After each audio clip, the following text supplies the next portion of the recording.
रिलायंस नतीजों के बाद जो टूटा है उसकी वजह जान लेते हैं। वरुण हमारे साथ है बताने के लिए। वरुण, इतना तेज गिरावट? देखिए अनिल जी, वैसे तो इस काउंटर की आदत हो गई है नतीजों के बाद ये गिरता ही गिरने की। हाँ। पिछले क्वार्टर में भी यही हुआ था, नतीजे आए थे तब 2050 के आसपास ट्रेड कर रहा था, अगले दिन गिर के 1870 के आसपास आ गया था, यानी कि 8% के आसपास की गिरावट। लेकिन इस बार की गिरावट थोड़ी चिंताजनक है, और वो क्यों है? क्योंकि देखिए मार्केट को एक बात पसंद नहीं है, और वो है अनसर्टेनिटी, या फिर अगर किसी चीज को लेकर क्लैरिटी नहीं है तो ये मार्केट को पसंद नहीं आता, और यही एक्चुअली इस काउंटर को आज गिरा रहा है। नतीजे इतने खराब नहीं थे, लेकिन इस बार पहले बार ऐसा हुआ है इतिहास में कि कंपनी ने अपने जीआरएम के आंकड़े जो है उनको नहीं दिया है। नो डाउट कंपनी ने अपने जो रिपोर्टिंग का तरीका है उसको बदल दिया। जो कंपनी का रिफाइनिंग और पेट्रोकेम का कारोबार था, अब उसको ऑयल टू केमिकल कारोबार करके कंपनी ने दिखाया है। लेकिन रिलायंस इंडस्ट्रीज के अगर आपको ऑयल एंड गैस के कारोबार को मापना है तो उसका एक जो मेन पैरामीटर था वो था जीआरएम, और इस बार कंपनी ने अपने जीआरएम का आंकड़ा नहीं दिया।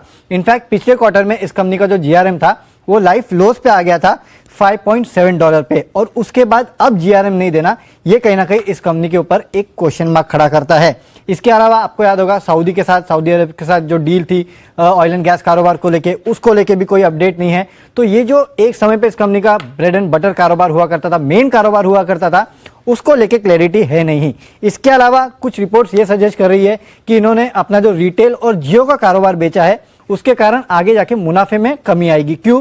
क्योंकि काफी हद तक हिस्सा तो ये बेच चुके हैं। तो जैसे कि रिटेल में 10% हिस्सा बेचा है, उसके कारण मुनाफा करीब 7% के आसपास गिर सकता है, और जियो में जो 33% के आसपास बेचा है उसके चलते कुछ मान के चल रहे, इनफैक्ट ईडलवाइज की रिपोर्ट में पढ़ रहा था, वो कह रहे थे कि 63% के आसपास का जो कंट्रीब्यूशन है वो कम हो जाएगा, जिसके कारण मुनाफा कम हो सकता है, क्योंकि ये दोनों कारोबार इस कंपनी के एबिट में कंट्रीब्यूट करते हैं।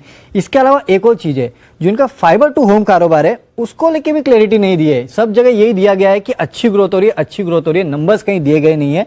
तो ये वो चिंता की बात है जिसके कारण आप देख रहे हैं कि रिलायंस का काउंटर गिर रहा है आज, अच्छे नतीजों के बावजूद। तो चलिए, अच्छे नतीजों के बावजूद रिलायंस कमजोर होता हुआ दिख रहा है, क्योंकि सिर्फ जीआरएम्स के आंकड़े नहीं दिए और हाँ, एफटीटीएच जो होता है फाइबर टू होम इनका कारोबार है, उसको लेके भी कोई नंबर नहीं है, कुछ नहीं, सिर्फ दिया है गुड ग्रोथ। आई मीन तो है क्या फिर? मैं नंबर नहीं देंगे तो आप खराब मान लोगे, लेकिन गुड ग्रोथ बोलोगे तो हम मान लेंगे। वो भी तो प्रॉब्लम है ना अनिल जी। डेटा नहीं है सर, डेटा नहीं है। हाँ, डेटा नहीं है, बस ठीक है, डेटा के डेटा नहीं है। राइट। हाँ, कितने डेटा यूजर उसके डेटा नहीं है। आशु सर, जरा राय दीजिए आपकी रिलायंस पर। अनिल जी, रिलायंस में भी मतलब रिलायंस और आईटीसी, अनिल जी मैं फिर बोल रहा हूँ, दो बिगेस्ट जो है स्टॉक्स है जिनमें ट्रैप हो चुके हैं इस बार। आईटीसी तो मत बोलो, आईटीसी तो ठीक ही है सर। आईटीसी ने क्या बिगाड़ा? इस बार फिर हो गया अनिल जी, फिर हो गए हैं। अच्छा, नहीं अनिल जी, इस एक्सपायरी में फिर हो गया है, इस एक्सपायरी में फिर हो गए हैं, और रिलायंस में भी हुए हैं अनिल जी, क्योंकि रिलायंस में भी बहुत कॉल्स आ रही थी। लेकिन मुझे लगता है कि अब एक ही रिलायंस में एक ही चीज बचा सकती है स्टॉक को, और वो उसका टाइमिंग नहीं कर सकते कि जब जियो के आईपीओ का अगर कुछ अनाउंसमेंट होता है तो आई थिंक वही एक लास्ट ट्रिगर है जो रिलायंस में बचा हुआ है। और उसके चलते मुझे लगता है कि अनिल जी, मैंने आपको क्या एक चीज बोली जो बिल्कुल ध्यान रखना, कि जिस एक्सपायरी में भी आप लॉन्ग या शॉर्ट में मेजॉरिटी ऑफ स्टॉक्स में ट्रैप हो जाते हो, तो कोई भी अनाउंसमेंट ऑब्लाइज करने के लिए एग्जिट देने नहीं आती है, वो आपके टाइम के जब आप चाहते हो उसके बाद ही आती है। So I think with fingers crossed अगर उसमें कोई बाउंस नहीं होता तो। और अनिल जी, सबके पास बीटीएसटी थी रिलायंस की, और जिस तरह से गिरावट हुई है तो आई थिंक मुझे नहीं लगता कि अब इसमें कोई इस एक्सपायरी के लिए कोई मेजर बाउंस बैक आएगा।